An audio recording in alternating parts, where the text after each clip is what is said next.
인간은 태어나면서 죽을 때까지 많은 선택을 하게 됩니다. 그리고 그 선택은 그 사람의 인생의 향방을 결정하기도 합니다.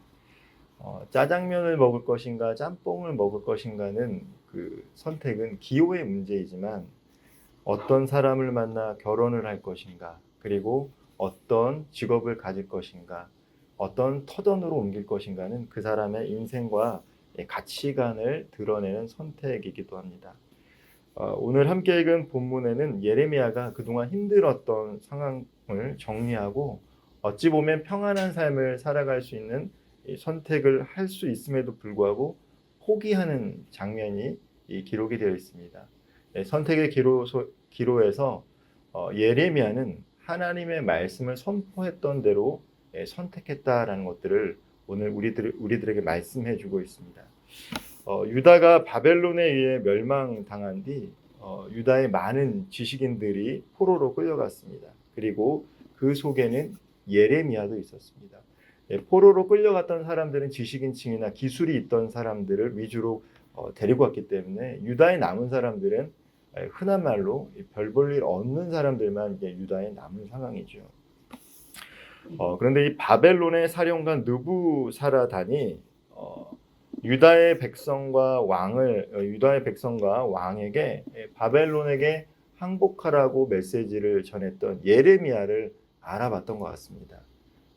이 바벨론 입장에서 이 예레미야는 친 바벨론 성향을 갖고 있는 매우 우호적인 인물이었기 때문에 아마도 이 바벨론의 사령관이었던 느부사라단이 이 예레미야를 알아봤던 것 같습니다.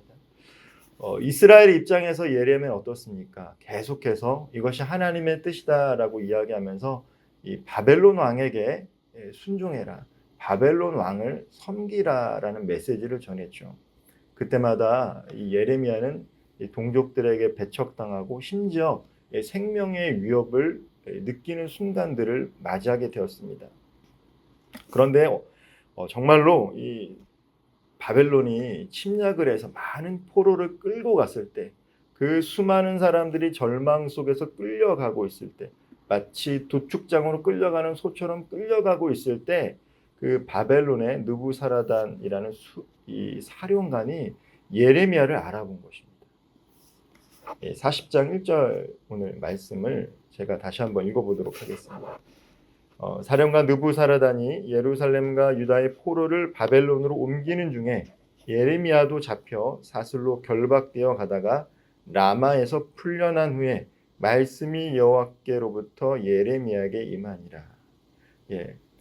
포로로 끌려가는 중에 라마에서 풀려났습니다. 근데 라마에서 저절로 풀려난 것이 아니라 이 사령관이 예레미야에게 자유를 준 것이죠. 이 느부사라단은 예레미야를 풀어주면서 맨 처음에는 이 정치적인 망명을 권면했습니다. 바벨론으로 함께 가기를 원하는 것이죠. 바벨론 입장에서는 예레미야는 매우 우호적인 인물이었기 때문입니다. 나와 함께 가면 내가 당신의 뒤를 봐주겠다라고 이야기한 것이죠.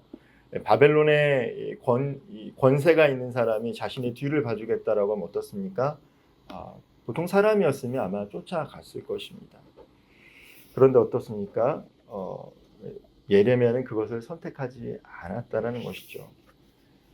이 느부사라단은 억지로 그를 끌고 가지 않았습니다. 예레미야에게 선택권을 줬다라는 것이죠. 남아있고 싶으면 예루살렘에 머물러도 좋습니다라는 선택권을 줬습니다. 이 상황 속에서, 이 선택의 상황 속에서 예레미야가 얼마나 큰 갈등을 했겠습니까?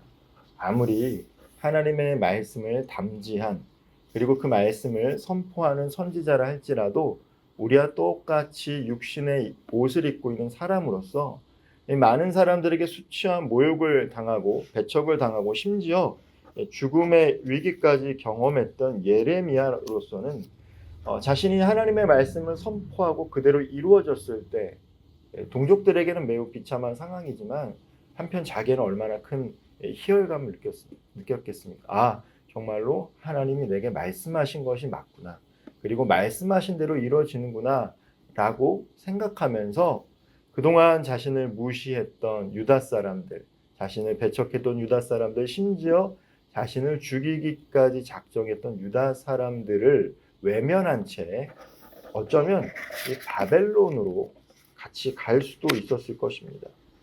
그런데 예레미야는 느부사라단의 제안을 6절과 같이 대답합니다. 그리고 선택을 합니다. 6절 말씀 제가 다시 한번 읽어보도록 하겠습니다. 예레미야가 미스바로 가서 아이감의 아들 그다라에게로 나아가서 그 땅에 남아있는 백성 가운데서 그와 함께 사니라. 어떤 선택입니까? 나는 이제 예루살렘에 남겠다라는 것이죠. 바벨론에서 세운 총독 그다랴 옆에 있겠다라고 이야기하는 것입니다. 즉 나는 바벨론을 떠나지 않고 우리 이스라엘 백성들과 함께 남겠다라는 것입니다. 예레미야가 자기 자신만 생각하면 떠나는 것이 100번 낫습니다. 편안하고 안락한 삶을 선택하는 길이겠죠. 예루살렘에 머무르는 것, 유다에 머무르는 것보다 바벨론으로 떠나는 것이 예레미야에게는 더 안락한 삶을 보장해 줍니다.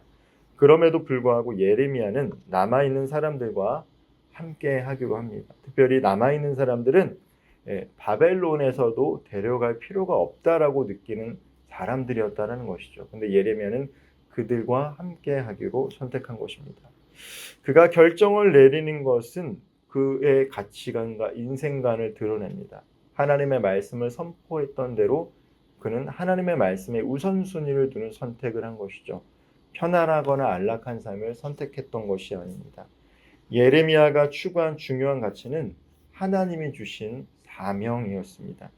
그래서 다른 말로 하면 내가 기뻐하는 삶을 선택했다라기보다는 하나님이 기뻐하시는 삶을 선택하는 것이죠. 우리는 기도합니다. 그 기도가 내가 기뻐하는 삶을 위해서 기도할 수도 있고 하나님이 기뻐하시는 삶을 살아가기 위해서 기도할 수 있습니다.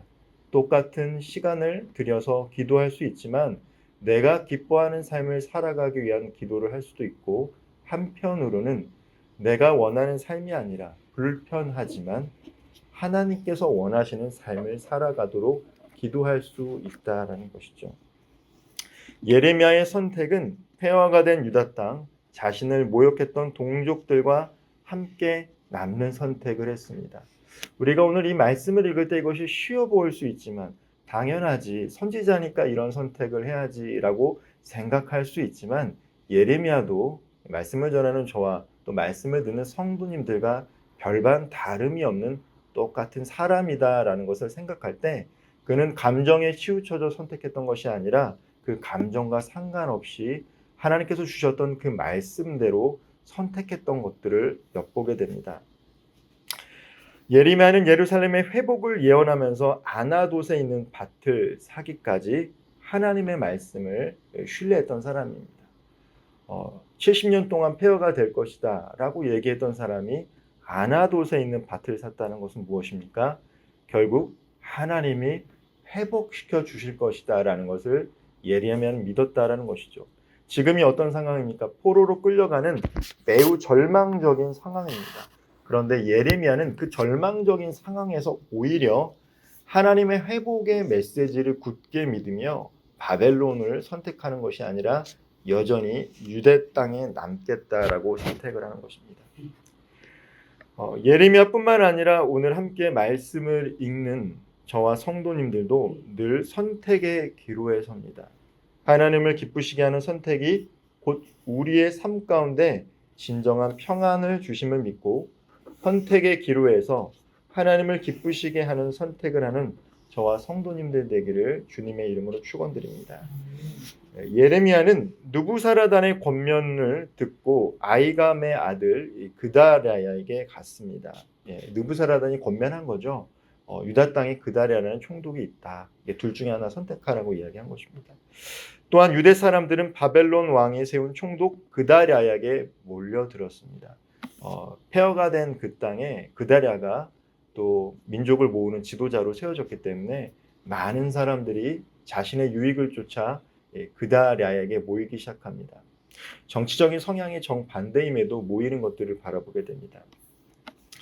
그다랴는 찾아오는 사람들에게 바벨론의 왕을 섬길 것을 권면합니다.